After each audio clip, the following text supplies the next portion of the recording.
for our 5 and 10K race. So here's some tips to help you perform at your best. First is have the right shoe. Having the proper shoe that fits right is going to be more enjoyable during training and also going to be less chance for injury. Next is scheduling your workout. Having a set time when you're going to do your workout is going to help you be more consistent, and it's going to also help everybody in your family know, hey, this is your time to be working out. So it will help you stay more consistent. Next would be build up gradually. You want to not do too much too soon. So the amount of time you spend walking or running, or the mileage you do, you want to build up gradually. You don't want to do too much too soon. Next would be have a specific training plan.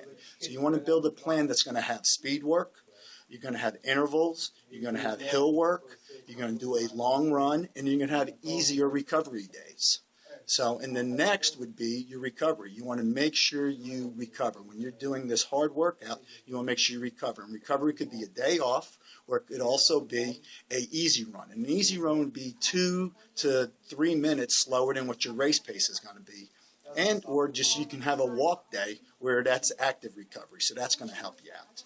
So next is going to be before you go to do your training runs, you want to warm up. And at the end, you're going to want to cool down. So warming up, what you want to do is dynamic stretching. So that's more of getting the blood flow. So that's like high knees, butt kicks, those certain kind of things. Static stretching is what we used to do in gym class before we did it. Now they're saying that's not the proper way to do it. But we want to do it at the end when our body's warmed up, and it'll be a nice cool down, and it helps stretch and keep us loose and limber. So you want to do static stretching afterward. And that's, putting your foot on on a chair or something and stretching and elongating those muscles. That's static stretching. So you do that afterwards when your muscles are already warmed up. Next would be nothing new come race day. So what you want to do is your kit, or however you want to call it, your socks, your shoes, your underwear, your shorts, you want to try that in your training. So you want to know what's going to feel comfortable when you go to race. You don't want to do anything new come race day. That's why a lot of people don't wear the race shirt, because they haven't tried it on. You didn't know if it's going to get chafing here or there. So the biggest thing is nothing new come race day. Same with food. So the next thing is have a race day plan.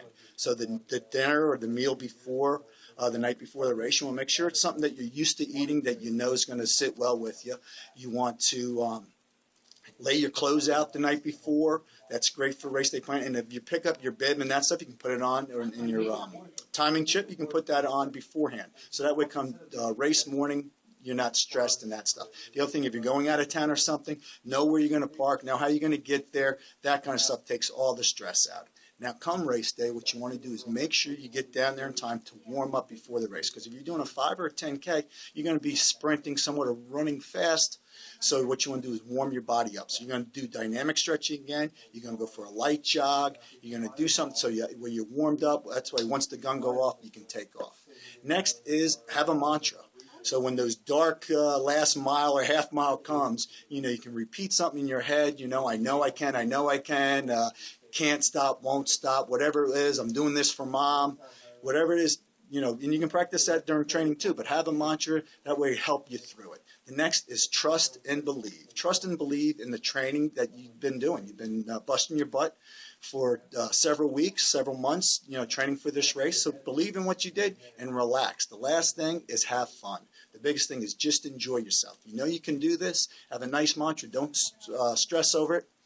And that's tips to have a fantastic 5 or 10K race.